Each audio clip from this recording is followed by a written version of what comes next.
viewers, உணவு நலம் சேனலுக்கு உங்களை வரவேற்கிறோம். எங்களுடைய சேனலை நீங்க சப்ஸ்கிரைப் பண்ணலனா சப்ஸ்கிரைப் பண்ணிடுங்க. அது மட்டும் இல்லாம பக்கத்துல இருக்க பெல் சிம்பலையும் கிளிக் பண்ணிடுங்க. Best foods for hair growth. வணக்கம் viewers. வருஷத்துக்கு நம்ம முடி 15 சென்டிமீட்டர் வளர்றதா சொல்றாங்க. ஆனா ஹேர் growth நம்ம ஏஜ், ஜெனடிக்ஸ் அப்புறம் நம்ம எடுத்துக்கிற டயட் சம்பந்தப்பட்டது.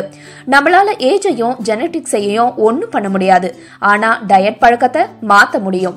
ஹேர் growthக்கு நாம எடுத்துக்க வேண்டிய சில உணவுகளை பத்தி தான் நாம இந்த வீடியோல பார்க்க போறோம். அதுக்கு முன்னாடி எங்க சேனலை சப்ஸ்கிரைப் பண்ணாதவங்க சப்ஸ்கிரைப் பண்ணிடுங்க. உடனுக்குடன் எங்க சேனலோட அப்டேட்ஸ்களை தெரிஞ்சுக்க மறக்காம பக்கத்துல இருக்கிற பெல் ஐகானை கிளிக் பண்ணிடுங்க.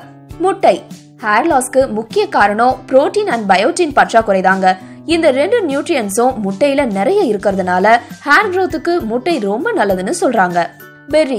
பெர்ரீஸ்ல நிறைய விட்டமின்ஸும் ஆன்டி ஆக்சிடென்ட்ஸும் இருக்கு. அது ஹேர் growthக்கு ரொம்பவும் நல்லது. உதாரணத்துக்கு ஸ்ட்ராபெரியில நிறைய விட்டமின் சி இருக்கு. அது அயர்ன் அப்சார்ப்ஷனுக்கும் கொலாஜன் ப்ரொடியூஸ் பண்றதுக்கும் யூஸ் ஆகுது.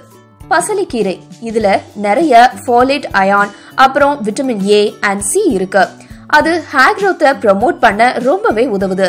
ஸ்வீட் பொட்டேட்டோ சர்க்கரை வள்ளி கிழங்குல நிறைய விட்டமின் ஏ இருக்கு. அது சீபம் ப்ரொடக்ஷன் நடக்க செய்யும். அதனால ஹேர் growth ரொம்பவே ஃபாஸ்டா இருக்கும். என்ன வியூவர்ஸ், இந்த விஷயங்கள் எல்லாம் உங்களுக்கு உபயோகமானதா இருந்திருக்கும்னு நம்புறோம். இந்த மாதிரி இன்னும் நிறைய விஷயங்களை பத்தி தெரிஞ்சுக்க எங்க சேனலை உடனே சப்ஸ்கிரைப் பண்ணுங்க. நீங்க அதிகமா அக்கறை கொண்டவங்க கூட இந்த வீடியோவை ஷேர் பண்ணுங்க.